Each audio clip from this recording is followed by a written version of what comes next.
တောကဆိုတာကိုဖယ်ရှားခြင်းလို့ရှိရင်ဘာကိုဖယ်ရှားရမလဲလို့ဆိုတဲ့အခါလူကျင်မှုတွေ့တာမှုဆိုတဲ့တဏှာကိုဖယ်ရှားရမှာပဲသူရှိနေတယ်ဗျသူမဖယ်ပဲနဲ့စိုးရင်စိတ်ဆိုတာဖယ်လို့မရဘူးသူရှိနေတယ်ဗျကာလပတ်လုံးတွေ့တာမှုတွေဆွဲလန်းမှုတွေရှိနေတယ်ဗျကာလပတ်လုံးစိုးရင်စိတ်ဆိုတာလာနေမှာပဲရှင်သန်နေမှာပဲကဘာမြေကြီးရှိနေသည်မြတ်မြက်ပင်တွေတစ်ပင်တွေဟာရှင်သန်နေတယ်လို့ပဲပေါ့ရှင်သန်နေဥမှာပဲတစ်ပင်ကြီးတွေဟာအမြင့်ရှင်သန်နေသည်မြတ်ကလပတ်လုံးအကိုင်းတွေအခက်တွေထွက်နေဥမှာပဲအကြောင်းတရားကိုဖယ်ရှားဖို့ဒီလိုဆိုတာပေါ့အဲ့တော့တောကဆိုတဲ့စိုးရိမ်စိတ်ဟာတွေ့တာမှုဆိုတာကနေမြစ်ဖြားခံပြီးတော့လာတာဖြစ်တယ်။ဒါကြောင့်မို့တောကဆိုတဲ့စိုးရင်စိတ်ကိုကြောက်လန့်နေဆိုရင်တွေ့တာမှုကိုအရင်ဖယ်တဲ့မဖယ်ဘဲနဲ့မျိုးသိမ့်ထားလို့မရဘူးတဲ့မျိုးသိမ့်ထားရင်ပေါက်ထွက်မှာပဲရှိအကြောင်းကိုမဖယ်ရှားဘဲနဲ့အကျိုးတရားကိုရပ်ထားလို့မရနိုင်ဘူးတဲ့အကြောင်းတရားကိုဖယ်ရှားပြစ်နိုင်ရမယ်။ဟောဆင်ញင်သုံးသပ်ကြည့်တာအဖြေမှန်ကတောကဆိုတဲ့စိုးရင်စိတ်ဟာသူ့ဘာသူဖြစ်လာတာလားဆိုမဟုတ်ဘူး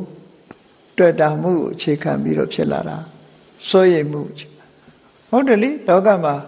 ကိုယ်နဲ့မပတ်သက်ဘူးကိုယ်နဲ့မသက်ဆိုင်ဘူးဆိုရင်ဘယ်သူမှမစိုးရင်ကြဘူးလေပတ်သက်လာပြီးသက်ဆိုင်လာပြီးဆိုရင်တော့တဏှိမဟုတ်တဏှိအဖြစ်ဆက်သွဲနေပြီဆိုရင်တော့စိုးရင်မှုတွေဖြစ်ပေါ်လာကြဆက်သွယ်မှုအကောင်းလေးလေးစိုးရိမ်မှုတွေအကောင်းလေးလေးပဲ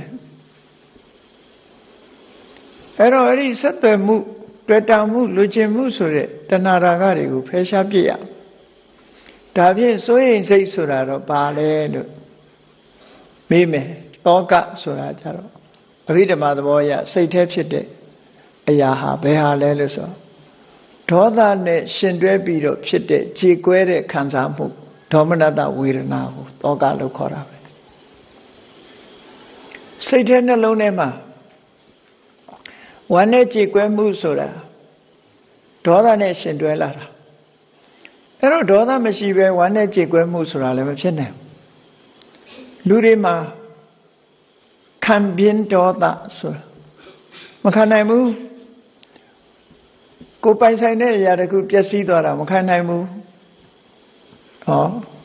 ကိုမြတ်နိုးတဲ့အရာတခုပျက်စီးသွားမှမခံနိုင်ဘူး